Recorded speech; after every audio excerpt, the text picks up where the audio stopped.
大家应该都看了去那个阿姆斯特丹的那个颁奖典礼的一些视频啊，或者照片啊什么的，可以给大家讲一个背后的小故事。那个当时呢，其实就已经整装待发，这个蓄势待发，穿好了衣服，然后整个都收拾的特别好。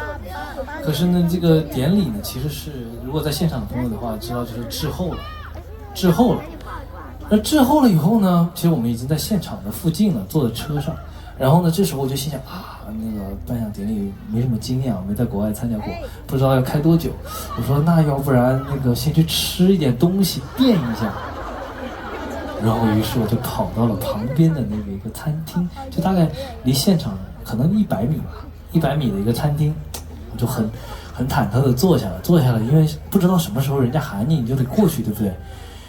然后呢，坐下来，我们一开始就人家问我们几个人，我说4个人，因为想到妈妈可能也会想来吃一点，就把她也算上了。坐那，人家没给我们菜单，关键是没给我们菜单，坐那儿。然后另外一个工作人员就说，他说是不是因为我们的人没有到齐，所以呢，人家不给我们菜单，不让我们点菜。好，然后我们现在就改口，我说哎呀，那个不好意思，我有2个朋友没有来，然后我们现在是2个人2个人请坐那个小位置，然后我们就坐到那个边边的小位置，又很着急。然后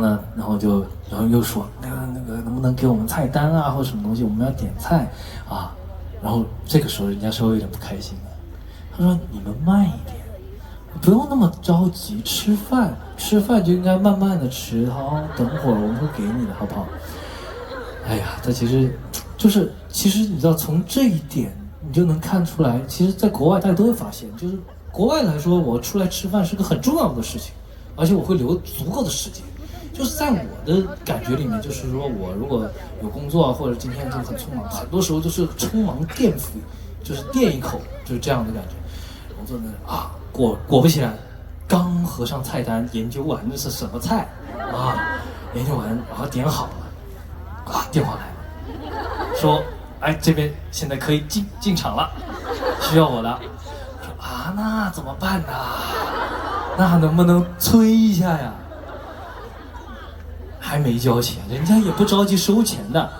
然后呢，他就好等。我说那好歹说垫一口吧，就来了第一口菜赶紧，因为他们都是按道一道上的。然后来了一碗蘑菇汤，我赶紧喝了以后，我就在想，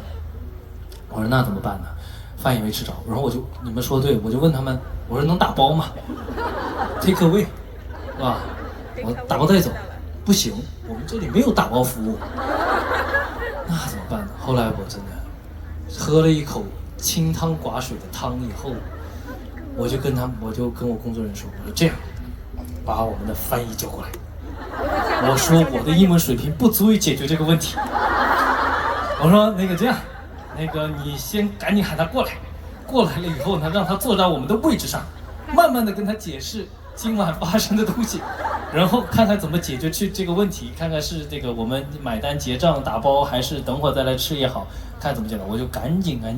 去那个颁奖典礼的现场了所幸是还好，也不是没有很饿。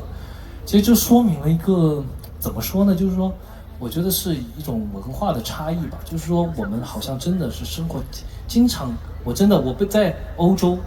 被人怼了2次起码，就是说你们干嘛这么着急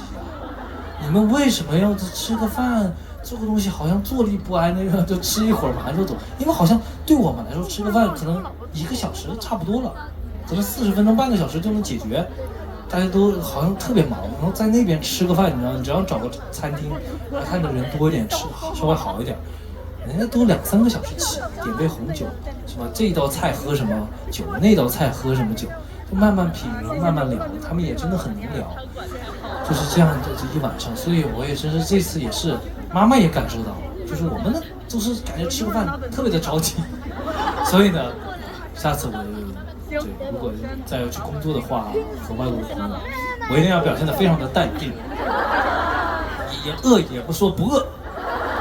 对，就随他们来。